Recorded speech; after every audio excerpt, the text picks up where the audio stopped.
Despite all the red flags I saw in the trailer, I just saw the Mortal Kombat movie.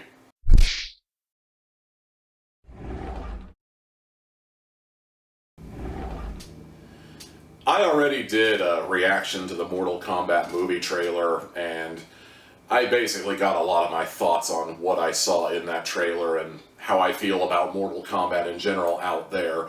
So, the abridged version, I love Mortal Kombat. Mortal Kombat kicks ass. Even though it's one of those franchises where you kind of have to take the good with the bad, partly because it's been around forever, partly because Mortal Kombat is one of those franchises that takes itself seriously enough. A couple months later, the movie finally hits theaters, and to a greater extent, HBO Max. And I finally got the opportunity to watch it.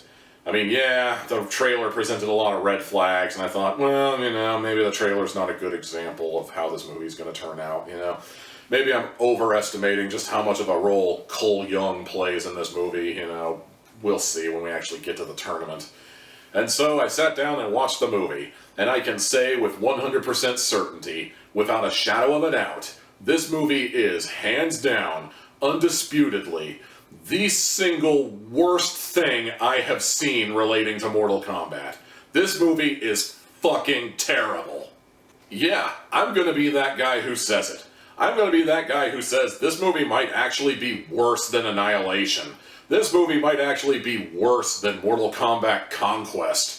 It might actually be worse than Defenders of the let's not get carried away here, but this movie is definitely not good. Like, not even adequate. It is fucking awful. On one hand, I'm one of those guys who's willing to forgive cartoony physics, because Mortal Kombat is a cartoon when we get right down to it. An incredibly violent cartoon, but a cartoon all the same. And I'm not going to be one of those guys who gives you a hard time because, if you freeze a shotgun, it's just going to stay solid. The shotgun was already solid, and it's not going to shatter like glass just because you turned it into ice. You'd probably know that if you stopped masturbating to anime and moved out of your parents' house, you fucking cuck. I'm not that guy. I'm trying really hard not to be that angry reviewer, because the angry review is definitely passé at this point, and that's just not me. On the other hand, and perhaps contrary to the point I was just making, I wasted way too much time of my life memorizing Mortal Kombat lore and getting way too invested in the Mortal Kombat universe, and when I see something that contradicts it, I'm gonna be that guy who runs down the hallway screaming, "Betrayal!" What? Betrayal! So yeah, that's the review you're in for. I will say the first 5, 6, maybe 7 minutes of the movie was a good start. It basically established the rivalry between Scorpion and Sub-Zero and how Hanzo Hasashi was murdered in cold blood and became Scorpion, and that was fine. I mean, the worst thing I could say at that point was, so we've got another movie where Scorpion is the protagonist. I mean, I feel like we've done this 3 or 4 times already, and it's a bit ho-hum at this point, but I can see why we went this direction. I mean, hell, have you ever played Mortal Kombat Online? I swear to God, everybody picks Scorpion, and the ones who don't pick Sub-Zero. It's like, why the hell do we even have these other 48 characters if this is the only thing that's gonna happen? I'm the weirdo because I play Melina, but,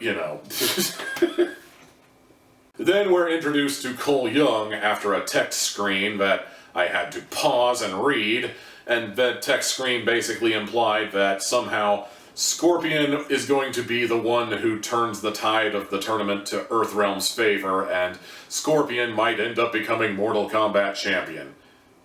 Maybe I'm breathing a little too much into that prophecy, but I immediately started screaming bullshit, because no, that's not how it works. Scorpion has fuck all to do with the Mortal Kombat tournament itself. I mean, yeah, he kills Sub-Zero, but Liu Kang becomes the champion of Mortal Kombat. Liu Kang is the guy who's basically been designated the hero of the franchise. Scorpion's just sort of the dude with a massive hate boner for the Lin Kuei for most of it.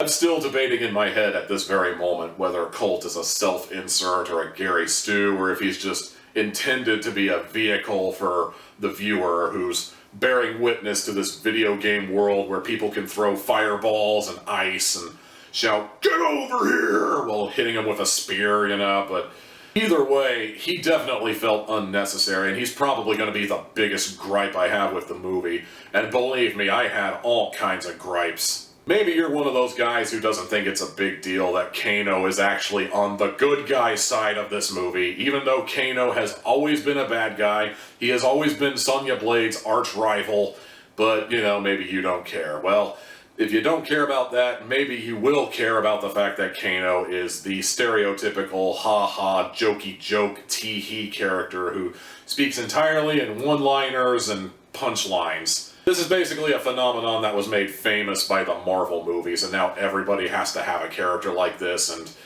from where I'm sitting, when it's done right, it can be awesome, and when it's done wrong, it can be fucking obnoxious, and Kano, while I don't agree with the decision to make him a good guy for most of the movie, he does kind of endear himself to me as the lovable smartass you just want to punch in the face.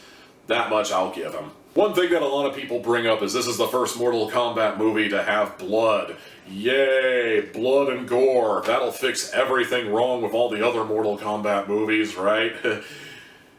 I mean, I guess that's cool, but while the 1995 Mortal Kombat didn't have gore of any sort, the plot made up for it. The action on screen made up for it. There was definitely blood in this movie, but all of the fight scenes were just eh. And you gotta love how every character has their own variation of something that's said after each fight, like when Kano defeats the Lizard Man, he declares, "Kano wins," or when Kung Lao cuts a dude in half with his hat, he declares, "Fatality." You know, and it's like, I get why they do it. It's the dumb little throwback to the games that's like, he said the thing, he said the thing, but it's so patronizing from where I'm sitting. Honestly, by the time it got to the final battle with all the dudes and Scorpion and Sub-Zero finally had their epic fight, I was just done with this movie. I felt like a fucking idiot for seeing this movie all the way to the credits. It's just, oh my god. Even if you're not a fan of Mortal Kombat, if you're just a casual fan or if you're a complete newbie, I still can't recommend this movie. The one thing keeping me from giving it a 0 out of 4 is, well, it's a movie. I mean, that's the one thing it does right. Also, the first 7 minutes, like I said earlier, but unfortunately, everything else about this movie just pissed me off, and I can't recommend it. 1 hat out of 4.